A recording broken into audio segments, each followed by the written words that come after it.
Hello people, today we're going to talk about what you should include when you're writing a marketing plan. This will be an outline of all the parts that a standard marketing plan will include, but if you follow this you can't go wrong, but of course you might have to adapt it to your specific needs. First thing you should include is the executive summary. This should include your goals for this marketing campaign. The second thing you need to include is the current marketing situation.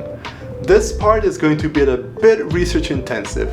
Basically, look at it like if you're researching what the current business environment is for the thing that you're trying to promote. Good things to include in this might be a market description, a review of competition, a product review, and a review of distribution.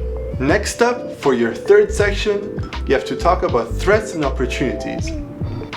This section is very good, both for the person reading it, but especially for you, who are still in the writing process. In the threats and opportunities, you should anticipate any positive or negative developments. In this section, I tend to think that more is always better, but don't overdo it. Otherwise, you'll come up with stupid opportunities and very far away threats. But basically, include vital things that you actually need to be looking out for, and especially show that you've given it a lot of thought. The next section is the issues and objectives section. In this section, you should include marketing objectives and the main issues that might be halting your plan. Keep it realistic and don't venture too far off, otherwise you will just be writing the threats and opportunities section. Now it's time for the marketing strategy section. Basically explain your thinking, explain the process that was behind it and why it will work.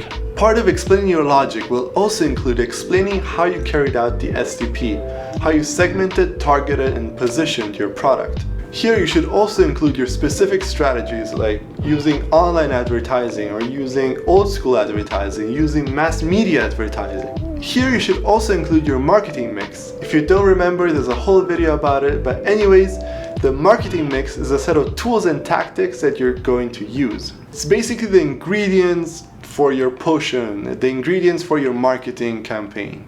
So to sum up, in the marketing strategy section, you should include your marketing logic, STP, so segmenting, targeting, positioning, your marketing mix, and specific tactics that you plan to use. Anyways, the next section is the objectives and analysis section. It's pretty straightforward here. Basically, you will be saying what will be done, when will it be done, who will do it, and how much will it cost.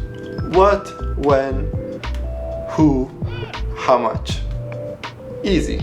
Next, this section is if you feel like you need to go very in depth into what you're going to do. Basically, if you go in depth here, don't go so much in depth in the marketing strategy section, but this section is called the action program section. Here you will outline the specific marketing strategies that you will use. For example, I will make a 30-second video ad with young people to target them that will then be published on YouTube and advertised on LinkedIn, blah blah blah. Very detailed. So if you go into detail here, don't go so much into detail before, no need to do it twice. Next section, we're almost done, and this is the most fun section. No, it's not, at least not for me. This is the budget section. Here you will basically have to compile a projected profit and loss statement. You will basically have to show the changes in accounts. If you're not sure how to do this, which is a bit of accounting, you can definitely find really easily online a template. So just do that. The last section will be the control section.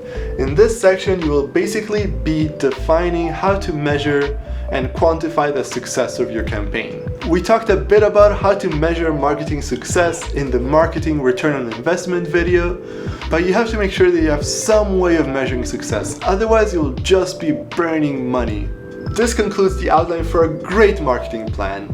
I think writing a really good marketing plan is important, not just because it's going to help you get money from your boss, but also because it's going to help you get your ideas clear in your mind. For you, just for yourself. While you're writing it, it makes you think about certain things, and you will probably come up with ideas on how to improve your business plan that was just in your head. Thanks for watching this video. This concludes our part on company and marketing strategy. Next time we will look at how to analyze the marketing environment.